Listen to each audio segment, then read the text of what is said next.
నేను highest seats గెలుచుకున్నాను కాబట్టి అసలు ప్రతిపక్ష హోదా నాకుండాలి అన్నాడు. సంతోషం, నువ్వు ప్రతిపక్ష నాయకుడిగా ఉండి చంద్రబాబు నాయుడు చేసే తప్పుల్ని నిలదీస్తాను, ప్రజల పక్షాన ఉండి పోరాటం చేస్తాను అంటే వెంటనే మీ డిప్యూటీ సీఎం పోస్టుకి రాజీనామా చేసి ప్రతిపక్ష హోదా తీసుకొని ఎదురుగా కూర్చొని ఆయన చేసే తప్పుల్ని ఎత్తి చూపించండి.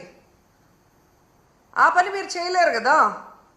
చంద్రబాబు నాయుడికి కష్టం అంటే డైవర్షన్ పాలిటిక్స్ చేస్తారు, చంద్రబాబు నాయుడు గారికి కష్టం అంటే రోడ్డు మీద పడుకుంటారు.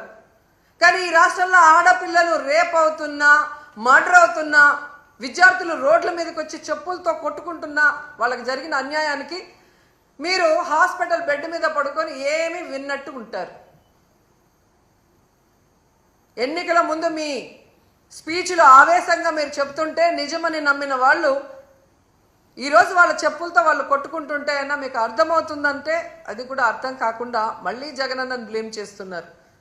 మీకు నిద్రపోయినా, మెలుకున్నా, అసెంబ్లీకి వచ్చినా, బయటికి వెళ్ళినా ఎప్పుడు జగన్ జగన్ జగన్ జగన్ని ఎలా తిట్టాలి, జగన్ మీద ఎలా దుమ్మెత్తిపోయాలన్న ఆలోచన తప్ప మరొకటి లేదా? 9 నెలలైంది మీరు అధికారంలోకి వచ్చి. మెజారిటీ సీట్లు మీకున్నాయని గొప్పగా చెప్పుకుంటున్నప్పుడు 11 సీట్లని ఎక్కిరించే మీరు 11 సీట్లున్న జగనన్నకి ప్రతిపక్ష హోదా ఇవ్వడానికి ఎందుకు భయపడుతున్నారు?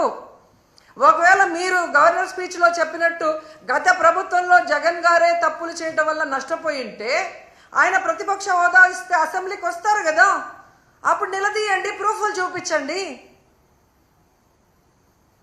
అంటే మీ పచ్చ మీడియాలో మీరు మాట్లాడే మాటలంతా కూడా అబద్ధాలు. కేవలం జగన్ని బ్యాడ్గా చూపించడానికి మీరు ప్రయత్నం చేశారు. అదే అసెంబ్లీలో అయితే ప్రూఫ్లతో కూడా చూపించాలి. అక్కడ జగన్ ఎంత మంచివాడు, ఈ రాష్ట్రాన్ని ఎంత అభివృద్ధి చేశాడు, ఈ రాష్ట్ర ప్రజలకు ఎంత వెల్ఫేర్ చేశాడు, ఎంత డెవలప్మెంట్ చేశాడో చెప్పాల్సి వస్తుంది. కాబట్టే ఈరోజు మీరు ఆయనకు ప్రతిపక్ష హోదా ఇవ్వడానికి నిరాకరిస్తూ మేకపోతు గాంభీర్యాన్ని ప్రదర్శిస్తున్నారు అనటంలో ఎటువంటి సందేహం లేదని కూడా ఈ సందర్భంగా తెలియజేసుకుంటున్నా. ఎందుకు ఇంత గంటాపదంగా నేను చెప్తున్నానంటే ప్రభుత్వం చేసే అవినీతిని ఎత్తి చూపించే PAC, పబ్లిక్ అకౌంట్స్ కమిటీ, ఈ దేశంలో ఏ రాష్ట్రంలో అయినా ప్రతిపక్ష ఎమ్మెల్యేకే ఆ పోస్ట్ ఇస్తారు, PACని. అలాంటి పోస్ట్ కూడా ప్రతిపక్ష ఎమ్మెల్యేకి ఇవ్వకుండా దొంగదారిన మీ ఎమ్మెల్యేకి మీరు ఇచ్చుకున్నారు అంటే మీ అవినీతి ఎంత పెద్ద ఎత్తున జరిగింది. అది బయట రాకుండా ఉండటం కోసం దొంగదారిలో మీ ఎమ్మెల్యేని PAC చైర్మన్ని మీరు ఎలా చేసుకున్నారో అందరూ కూడా గమనిస్తున్నారన్న విషయాన్ని తెలుసుకోండి. ఎందుకంటే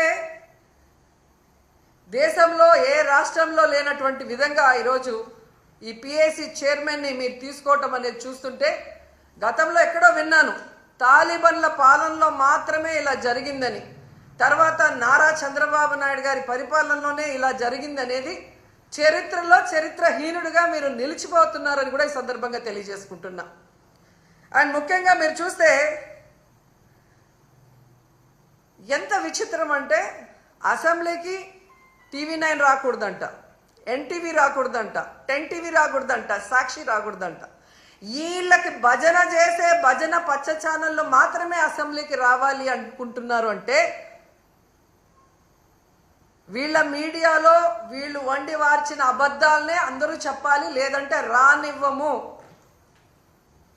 అని వీళ్ళ రెడ్ బుక్ రాజ్యాంగం ఈరోజు మనకి స్పష్టంగా కనిపిస్తుంది. అంటే వీళ్ళు చేసే అవినీతి ప్రజల దృష్టికే పోకూడదు అని ఛానళ్ళని కూడా బ్యాన్ చేసే విధంగా ఈ రెడ్ బుక్ రాజ్యాంగంలో చూస్తుంటే అసలు ఈ రాష్ట్రంలో వీళ్ళని చేసే తప్పుల్ని ఎవరు కూడా ఎత్తి చూపించకూడదు, చూపించే వాళ్ళు ఎవరిని కూడా మేము సహించమనేది స్పష్టంగా అర్థమవుతుంది. ప్రతిపక్ష హోదా జగనన్నకి ఇవ్వరు, PAC చైర్మన్ ప్రతిపక్ష ఎమ్మెల్యేకి ఇవ్వరు, వీళ్ళు చేసే తప్పుల్ని ఎత్తి చూపించే ఛానళ్ళని అసెంబ్లీలోకి రానివ్వరు, గవర్నర్ గారితో కూడా అబద్ధాలు చెప్పిస్తారు. అంటే వీళ్ళ చైర్మన్, వీళ్ళ డిప్యూటీ